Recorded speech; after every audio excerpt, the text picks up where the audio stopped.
Bethany Diaspora Church ki nung si Jarabay Chilena Omar Umapang Sing Prabhu Jesu Christa Gimingda Mayambo nung sibig salam pizari ngasi Sunday tang 3 January 2026 numida sigi damakta ikoi na paminagadauri ba text asi James chapter 2 verses 21 to 22 Jacob chapter 2 gi verse 21 and 22 asi ikoi nang pagani Masida ikoi na maru na yengadauri ba si karino haiba kanda verse 22 da ikoi na ugani masida faith working together with works Thajaba haiba si Thabakka chatminabani haiba si asigi matang dani ichilenaw sing pukning changna ikoi Thajaba gi matang asida mathang ikoi yengminasi Pathok sage Manipuri gi Bible da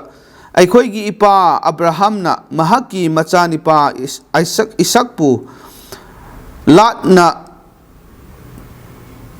pungda katpa matamda mahakpu Thabak ki mapana chumhan biba natra mahaki Thajaba adu mahaki Thabakka loinana Thabak Suminnei haiba nahakna ui amasung mahaki Thabakki mapana Thajaba adu changkhon han biki masida ikoina ubase karin o haiba kanda Thajaba adu mahaki Thabakka loinana Thabak Suminnei haye Thajaba haibasi Thabakka loinana Thabak Suminnabani Thajaba matomta Laite haibasi mamangi haptada aikoi phongdok khrabani masi tamina khrabani aduga Thabak haibasiga ngasai Thajaba haibasi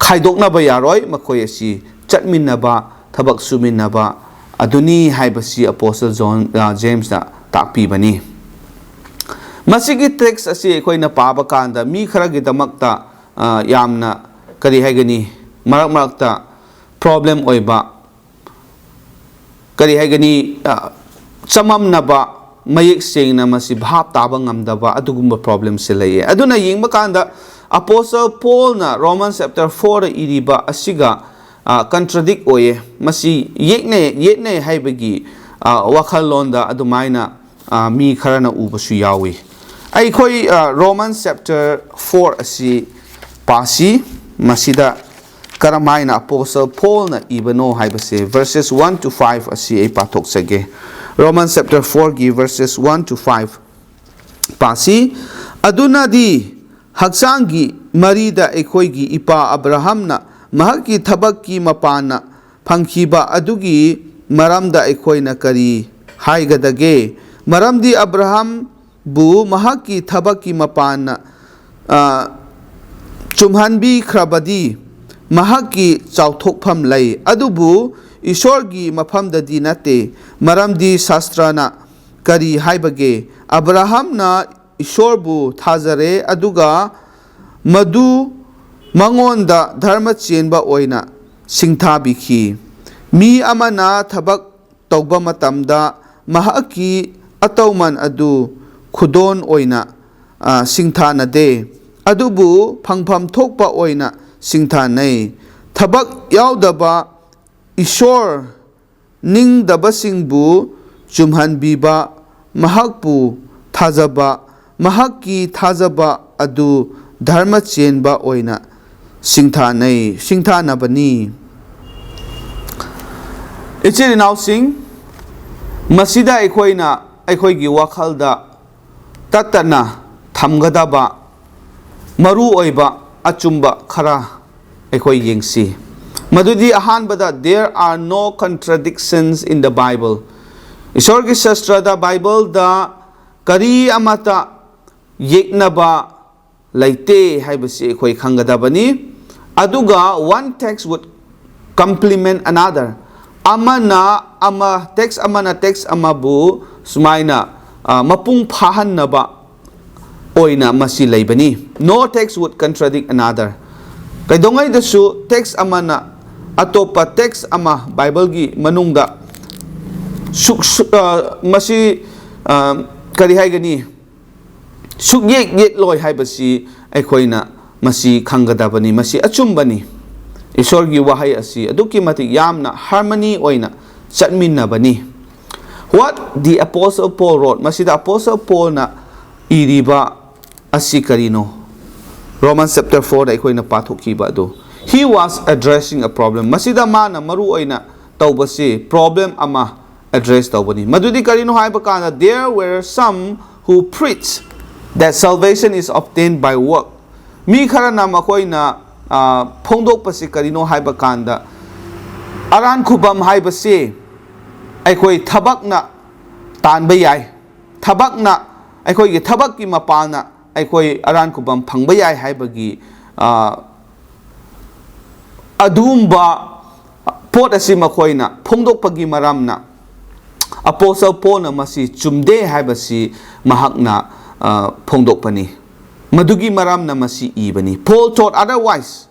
Salvation is thabak na tanba ngamba nate hai basi mahak na hai. No amount of work would result in salvation. Ko karamba thabak amata nasu salvation hai badi aran kubam ase tanba ngamoy maduna phanghan bangam loy. Salvation is by grace. Aran kubam hai basi di Thawzalgi mateng nani Ephesians chapter 2 verses 8 and 9 sidai koina para badi ugani. Faith is the means by which one lays hold of salvation. Haibadi Thajaba haibasi ngasai gi aran kubam phangnana bagi damakta lambi aduni. Faith is accounted for righteousness. Ai koina Prabhu Jesu Christa bu thajaba matamda Ishwar bu thajaba matamda ai koi gi thajaba aduna maram oiraga ai koi si chumthokpi ba natraga sengre haibadugi phongdokpi ba aduni maduna aikoi ngasai gi salvation aran kubam gi lambi aduda pubi bani adumakpu tasengna yengba kanda salvation haibasidi ishorna mana aikoi gi damakta pibi ba karina mahaki thawzal gi maramna aduna kaidongai dasu aran kubam haibasi thabakna aikoi bu phanghan bangam de haibasi masi Bible dagi mayek sengna aikoi uba phangi. What the Apostle James wrote, Apostle James na mana iri basina karino aduairagadi. He was also dealing with a problem. Mana sud problem ama mahagna amuka deal tawbani. Karamba problem. Some were emphasizing faith at the exclusion of works. Mi karana mamangi hapta dasu aikoi na tamin na krabaduni thabak yaudrabasu Thazarabadi yai haina phongdokpa aduna makoina thazabadu da khaktang khallaga thabak hairakpa kandadi thabak tu yaudraga su yai haina asigumba aranba phongdokpa asi leibani madu chumde masi adumaina oigadaba nate thabak haibaga ngasai gi thazabaga thabak asi chatminnabani makoi asi loinabani makoi asi thabak suminnabani khaidoknaba yade haibasi masi Apostle James na phongdokpa aduni. Right? Faith was the only thing that was needed. Aikoi gi salvation gi matangda kari darkar oibra haiba kanda thabak na nate adubu thazaba aduni. As a result masina maram oiraga kari tawre tungan ba amana si haiba mayama si lakpo matamda confusion haiba si lae chamam na ba masi mayam si lae. There were those whose lives saw no good works matamaduda kari tawre thajaba si thabak yaudar su yai haiduna kari amata makoi gi punsida makoi gi thajaba si uttaba thabak su tawtaba haibadi ishwar gi damakta kari mata tawdaba even church phauba kaning daba hojikan gi matam da su masi yamna laye ai ishwar bu thaje haina hairaga church ti suka ka daba mayam gi ishwar gi macha sing na punba mafamda sukchat chat taba masa gi yumda lairaga mana tawgadaba thokpa tawba matom da taibang pan si da hingbagum na leiba mi mayam leitaba nate maduni yamna luri basi aduna makoi na haibani thajaba se lairadi yare haibani masigi problem asi Apostle James na mahakna deal tawbani aduna ꯑꯩꯈꯣꯏ ꯌꯦꯡꯁꯤ. The two texts complement each other. Masigi text ani Apostle Paul na iba, Apostle James na iba ani si yengba kanda. Amaga ama si punsan naraga amaga amada mapung panaba aduni. Paul and James makoy ani mang nakarihaye. Salvation is by grace and not of works. Tasing na aran ko bam hay base Thabak na nate adumagpu isorgi thawzana ni. Faith is a major element. Thajaba hay base maru oiba adugumba element potsak aduni. Masina Thajabaga isorgi thawzaga loinana punba matamda ngasaygi aran khubam hay base lakpani Thabak na nate. This is a clear stated yamna clear oina ibiba Apostle Paul na iba chithi amada akoy na thengnay. Galatians chapter 2 da masi akoy na ubani. Masi akoy amuk pasi masina akoy gidamak tahen na sumayik singhan bigani. Galatians chapter 2 gi verse 16 da maru ay na pasi. Masida smay na hay. Verse 16 da. Wayen da thangi Thabak singi mapana mi amabu chumhan biba nate. Adubu Jisu Kristabu Thajabagi mapana ni haiba aikoina khanglabada wayen yatangi Thabak singi mapana natana Kristada Thajabagi mapana aikoibu chumhanbi naba aikoina su Krista Jisu bu thajai maramdi wayen yatangi Thabak singi mapana mi kana amatabu chumhanbi roy. Si Thabak na kana amatasu chumhan biroy haye. Aran ko bam panghande righteousness adu panghan bide. Adubu Kristagi mapana chumhan bi naba thiduna leiringayda aikoy isamak pap chen basingni haiba mayek senglabadi Krista asi papki thaugal tauba adura madu khak oida sanu haibani. Matang aikoy na paba kanda masi hen na mayek sing na ugani. Adumapo verse 16 asida aikoy na mayek sing na takpi ba ure. Not by works of the law. Thabak aduna aikoy aran ko bampang banate. Aikoy buchumhan bi banate. Adumapo Thajaba. Aduga isorgi thawzal adudani. Paul and Barnabas went to see the apostles in Jerusalem.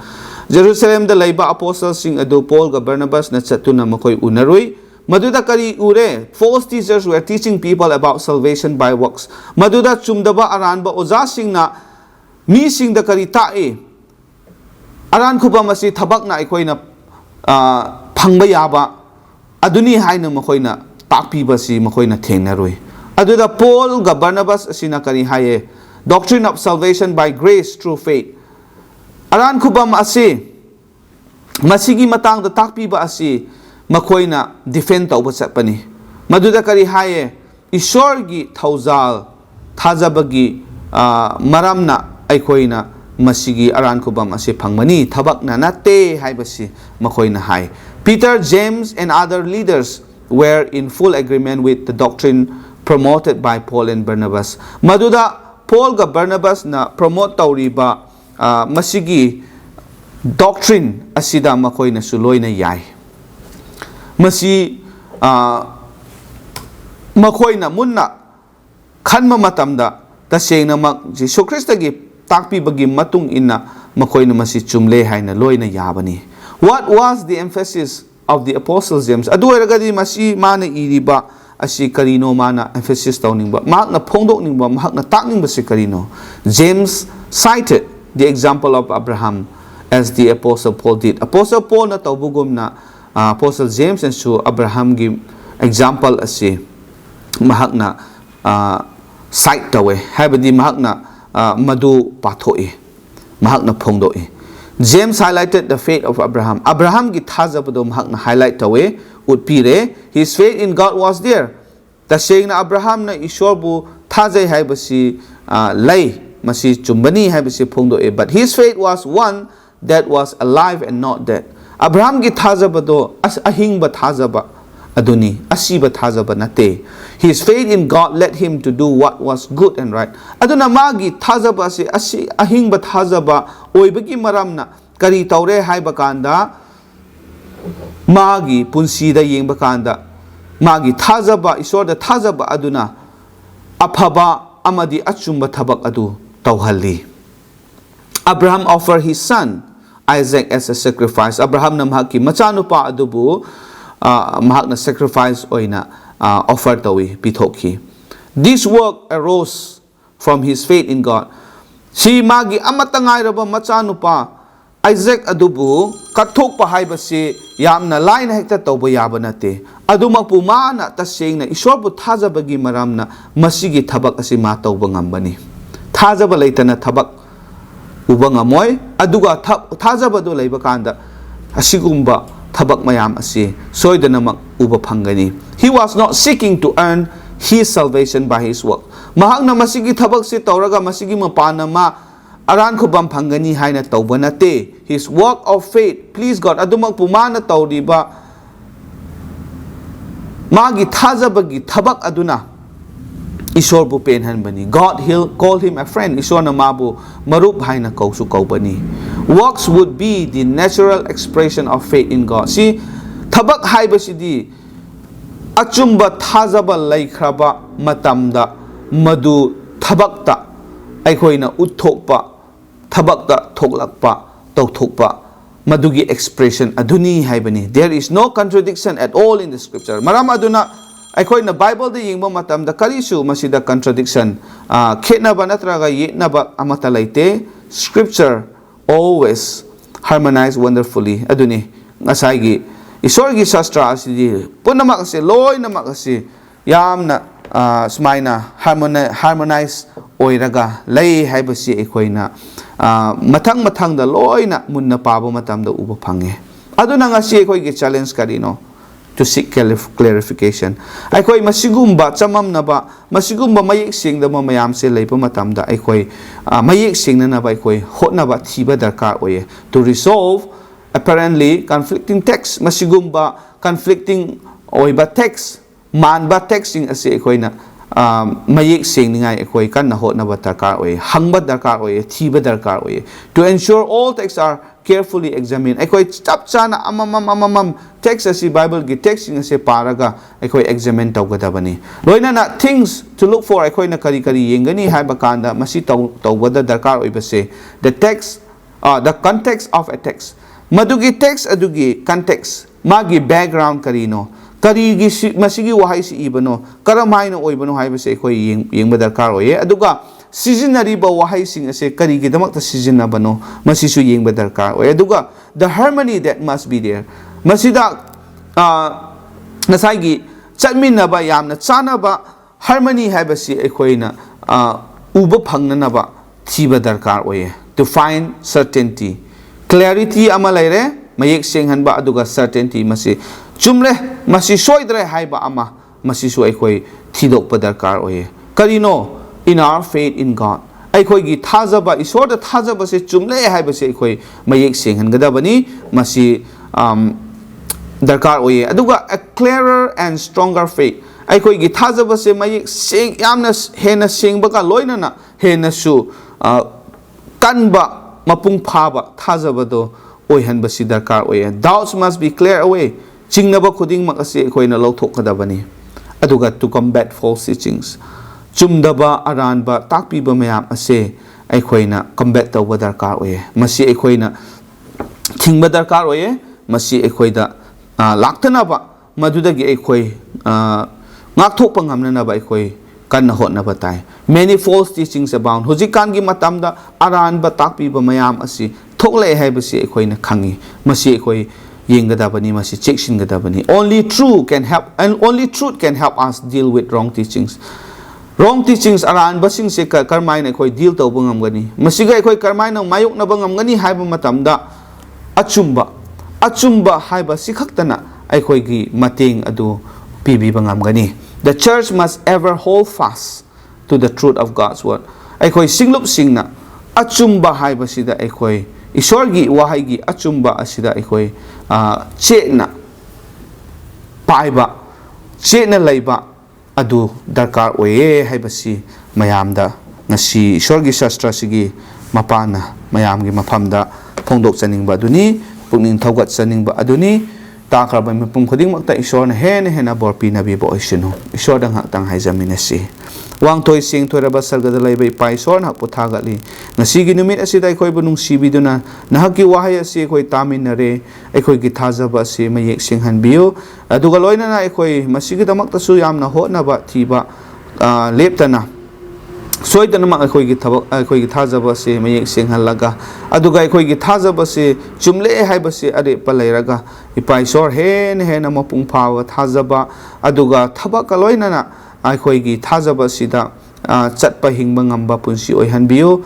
ꯂꯣꯏꯅꯅ ꯏꯄꯥ ꯏꯁꯣꯔ ꯑꯩꯈꯣꯏꯒꯤ ꯊꯥꯖꯕ ꯑꯁꯤ ꯃꯁꯤꯅ ꯌꯥꯝꯅ ꯆꯥꯎꯅ ꯊꯕꯛ ꯇꯧꯔꯛꯄ ꯑꯣꯏꯍꯟꯕꯤꯌꯨ ꯈꯨꯗꯤꯡꯃꯛꯁꯤꯒꯤꯗꯃꯛꯇ ꯏꯄꯥ ꯏꯁꯣꯔ ꯅꯍꯥꯛꯄꯨ ꯌꯥꯝ ꯊꯥꯒꯠꯆꯕꯅꯤ ꯅꯍꯥꯛꯀꯤ ꯋꯥꯍꯩꯕꯨ ꯄꯤꯕꯤꯕꯒꯤꯗꯃꯛꯇꯁꯨ ꯊꯥꯒꯠꯆꯕꯅꯤ ꯅꯍꯥꯛꯀꯤ ꯋꯥꯍꯩ ꯑꯁꯤꯕꯨ ꯄꯥꯝꯕ ꯅꯍꯥꯛꯀꯤ ꯋꯥꯍꯩ ꯑꯁꯤꯕꯨ ꯄꯥꯅꯤꯡꯕ ꯇꯥꯅꯤꯡꯕ ꯑꯗꯨꯒꯨꯝꯕ ꯋꯥꯈꯜ ꯑꯗꯨ ꯅꯍꯥꯛꯅ ꯄꯤꯅꯕꯤꯌꯨ ꯊꯃꯣꯏ ꯑꯗꯨ ꯄꯤꯅꯕꯤꯌꯨ ꯏꯄꯥ ꯏꯁꯣꯔ ngasi diaspora messaging asibu tabiriba ichil naw khudingmakki punsida angakpo oina nahakki wahai asina thabak tawbiyo haiduna thagat sabagaloina na kanbiba mapu Prabhu Jesu Christ gi mingda ni jabani amen.